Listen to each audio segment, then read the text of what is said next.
अस्सलाम वालेकुम व्यूअर्स, मैं हूं आपका हर्बलिस्ट मोहम्मद उमर। आज मैं आपको शुगर के बारे में अहम मालूमात दूंगा। जिन लोगों को शुगर है, जो लोग शुगर की वजह से परेशान हैं, इंसुलिन ले रहे हैं, और जिन लोगों को नई नई शुगर हुई है, उनके लिए बहुत ही मुफीद आज़मूदा नुस्खा है।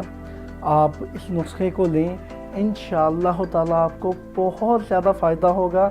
और दूसरा, आप लोगों को जो वीकनेस है, पिंगलियों में दर्द होता है, हाथ पाँव सूजन रहती है, और मेल वीकनेस है, जिन लोगों को असाबी खिंचाव रहता है, वो इसको ज़रूर इस्तेमाल करें।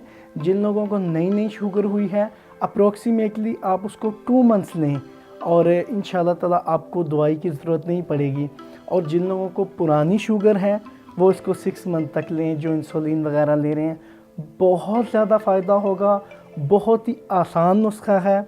इसमें करना कुछ इस तरह से है, आपने 3 चीज़ें लेनी हैं। जंगली करेला लेना है, और आपने इसमें चिरायता लेना है, नेपाली चिरायता लेना है। आपने एक आम होता है, लेकिन नहीं, आपने नेपाली लेना है।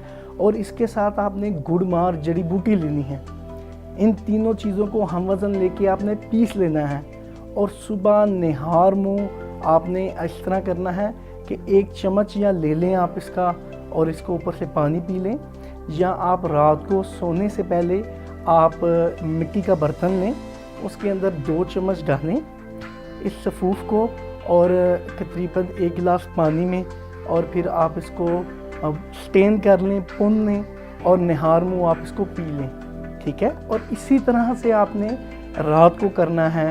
रात खाना खाने से पहले आपने इसको पुन के पी लेना है 1 गिलास। इंशाअल्लाह ताला आपके प्रिंकियाज जो इंसुलिन पैदा करेगा, बहुत ही अच्छी होगी। और 15 मिनट्स आपने वॉक करनी है रोज़ाना। इंशाअल्लाह ताला आपको बिल्कुल भी वीकनेस नहीं होगी। आप इसका मतवातर इस्तेमाल करें, बहुत ज़्यादा फ़ायदा होगा। और जिन लोगों को शुगर है, नई हुई है, ख़ास तौर पर आप उन लोगों को ये सेंड करें वीडियो, बहुत ज़्यादा फ़ायदा होगा। इसी के साथ मुझे इजाज़त दीजिए। अल्लाह हाफिज़।